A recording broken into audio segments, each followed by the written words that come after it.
भारतीय रजवाड़ों का स्वरूप। ओडिशा 26 रजवाड़े, छत्तीसगढ़ 15 रजवाड़े, सौराष्ट्र 14 बड़े रजवाड़े, 119 छोटे रजवाड़े। हैदराबाद। आजादी के समय हैदराबाद भारत की सबसे बड़ी रियासत में से एक था। इसके शासक को निजाम कहा जाता था। निजाम उस समय दुनिया के कुछ सबसे आमिर लोगों में से एक था।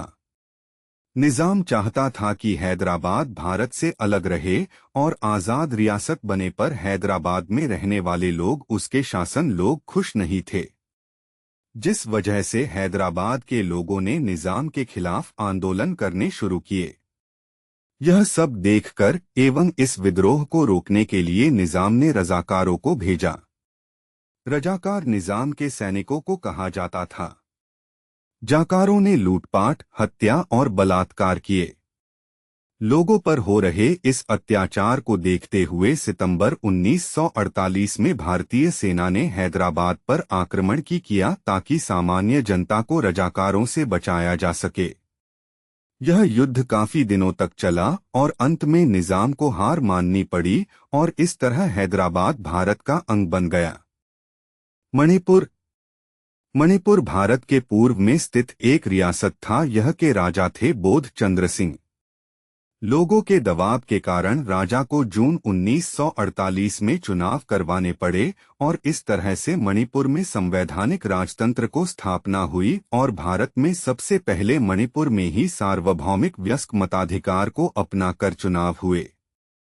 भारत में पूर्ण रूप से शामिल होने की बात को लेकर मणिपुर की विधानसभा में बहुत मतभेद थे।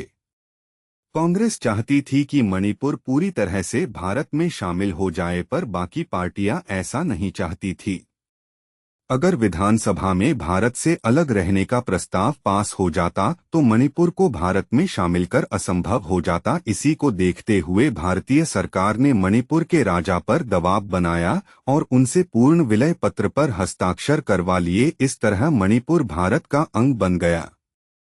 मणिपुर के लोगों को यह सही नहीं लगा और वहां की जनता काफी लंबे समय तक इस फैसले से नाराज रही। जम्मू एवं कश्मीर। भारत के सबसे उत्तरी हिस्से पर जम्मू एवं कश्मीर राज्य स्थित है। आजाद होने से पहले जम्मू और कश्मीर रियासत हुआ करता था, जिसके राजा हरि सिंह थे। राजा हरि सिंह स्वतंत्र रहना चाहते थे, जबकि पाकिस्तान कहता था कि जम्मू कश्मीर में मुस्लिम जनसंख्या ज्यादा है, इसीलिए जम्मू कश्मीर को पाकिस्तान में शामिल किया जाना चाहिए। इस मांग को देखते हुए पाकिस्तान ने आज़ादी के तुरंत बाद 1947 में जम्मू कश्मीर पर कब्जा करने के मकसद से जम्मू कश्मीर पर हमला किया। जम्मू कश्मीर के राजा हरि सिंह ने भारत से मदद मांगी और भारत ने उनकी मदद की। इसी दौरान जम्मू कश्मीर के राजा हरि सिंह ने भारत के विलय पत्र यानी इंस्ट्रूमेंट ऑफ एक्सप्रेशन पर हस्ताक्षर किए और आधिकारिक तौर से जम्मू कश्मीर भारत का हिस्सा बन गया। इसी दौरान यह भी कहा गया कि जब स्थिति सामान्य हो जाएगी तो वहां पर जनमत संग्रह कराया जाएगा कि वहां के लोग किस देश में शामिल होना चाहते हैं। 1947 में हुए युद्ध के दौरान पाकिस्तान ने जम्मू कश्मीर के कुछ हिस्से पर कब्जा कर लिया था, जिसे पाकिस्तान आज़ाद कश्मीर कहता है और भारत द्वारा इसे POK यानी पाकिस्तान ऑक्यूपाइड कश्मीर कहा जाता है।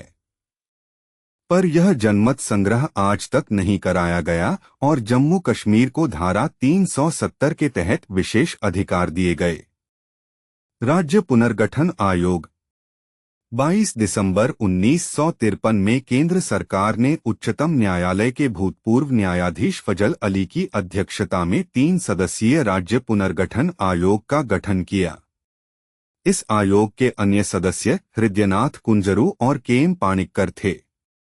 इस आयोग ने 30 दिसंबर 1955 को अपनी रिपोर्ट सौंपी।